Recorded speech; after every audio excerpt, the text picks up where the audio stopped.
réputation que les mêmes problèmes de réputation qu'on lui causé à Wendy Fell, et d'autant plus que, à savoir, texte, je l'ai obrigué pour que lui-même, que lui pas parlé. Encore une fois, je me dis, moi, dans la question tribunal, c'est ça les jurisprudence qui comptait. Yo retourné dans le juge Benoît Mou, Cour supérieure du Québec, qui était pour un bagage comme ça déjà. Yo venu avec Michelin Perrault et yon l'autre cas. Yo venu avec cas de Judith Harvey et qui lui-même quitté yon l'autre cas et côté que tribunal yo te ordonné publication de lettres d'excuses, mais en même temps tout yo questionné m'était capable de dire faisabilité. En l'espèce, pour les raisons qui suivront, le tribunal ordonnera la publication des conclusions du présent jugement. Ça veut dire que dans le cas ça, c'est ça qui fait que le document ça vienne disponible. Eh bien, le tribunal là lui-même lui a ordonné que publication, conclusion, jugement ça, l'y fait et que pour tout le monde joindre, pour tout le monde capable de gagner accès avec le document ci là. Et il dit que ça seulement est capable de suffire pour que ça est capable de rétablir réputation publique de Wendy Fell. Pour les motifs exprimés par ses collègues, le tribunal estime mieux avisé de ne pas faire droit à la demande de publication d'une lettre d'excuse. Ça veut dire que lettre d'excuse là, il y a un petit genre, le tribunal estime mieux avisé de ne pas faire droit à la demande de publication d'une lettre d'excuse. Ça veut dire que pour moi qui tape tant monsieur pour lire petit papier et pas de petit papier parce que yo mandé pour que yo publié ensemble de jugements. D'ailleurs, c'est ça qui fait que jugement posté pour tout le monde capable de gagner accès avec. Et dans la section publication jugement, certains jugements ont ordonné la publication du jugement en diffamation en tout ou en partie. OK? Par exemple, jurisprudence encore, le jugement, tu prends ça, il dit que, bah, j'ai les jugements là, durant l'instance, les propos diffamatoires ont été lus en Haïti et par la diaspora haïtienne. Les jugements de la Cour suprême n'ont pas d'effet au Québec. Les motifs du jugement Mon sont donc moins applicables. Il y a également la question de la langue. Un juge en français n'étant pas nécessairement compréhensible par certains Haïtiens. Bon. Bon. Il y a donc lieu d'ordonner la publication de certains extraits du présent jugement traduits en créole haïtien sur les réseaux sociaux du défendeur. Une traduction officielle sera faite par le demandeur dans les 30 jours du présent jugement et envoyée à l'avocat de Morvan pour publication par celui-ci. Les frais de l'interprète seront considérés comme des frais de justice à la charge du défendeur. Maintenant, étant donné que M. Pape lit rien, mais au mandé pour que yo publié et traduit jugement, avocat Wendy Agé pour assurer li fait ça, l'a soumettre li bay Morvan qui lui-même qui pour la publier document ça gen pour balia sur toute page li réseaux sociaux et frais pour le couvrir ça c'est Morvan qui va le payer. Autre conclusion, à part de ça, il y a une autre conclusion et qui gagne, les défendeurs s'étant désistés à l'audience de leur demande conventionnelle sans frais, laquelle fit accepter il y a lieu d'en disposer.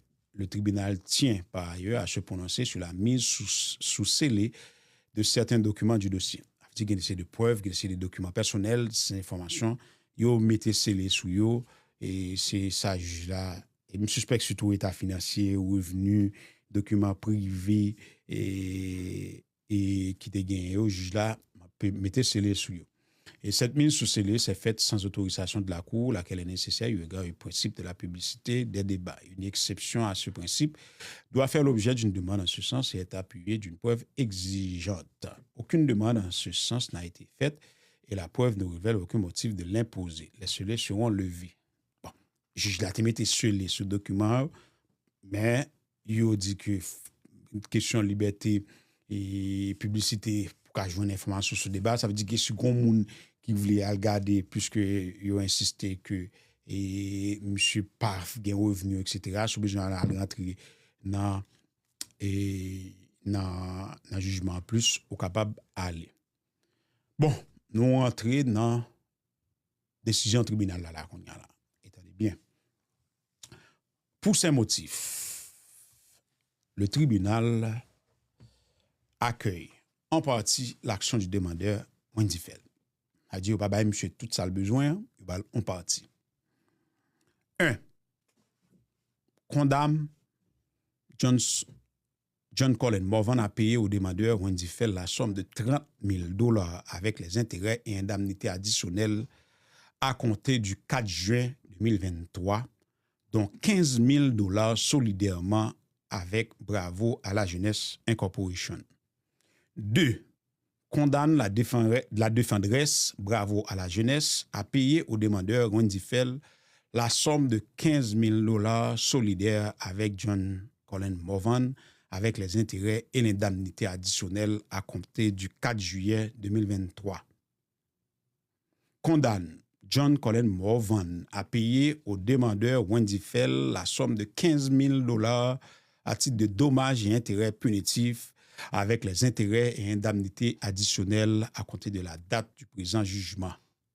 Condamne la défendresse Bravo à la Jeunesse à payer au demandeur Wendy Fell la somme de $1,000 à titre de dommages et intérêts punitifs avec les intérêts et l'indemnité additionnelle à compter de la date du présent jugement. Ordonne aux défendeurs John Colin Morvan et Bravo à la Jeunesse de s'abstenir de diffuser, publier, reproduire ou faire circuler tout médium virtuel ou non verbalement ou par écrit toute forme de propos diffamatoires à l'encontre du demandeur Wendy Fell et qui porte sur les thèmes suivants: criminalité, corruption. Ordonne aux défendeurs John Colin Morvan et Bravo à la Jeunesse de s'abstenir de diffuser, ordonne aux défendeurs de retirer de ses comptes Facebook et du compte YouTube des défendeurs portant le nom Bad Bravo pour la Jeunesse officielle les publications diffamatoires identifiées dans le présent jugement, incluant les pièces P4, P5, P6, P7, P8, P12, P13 et P17 dans les 5 jours du présent jugement.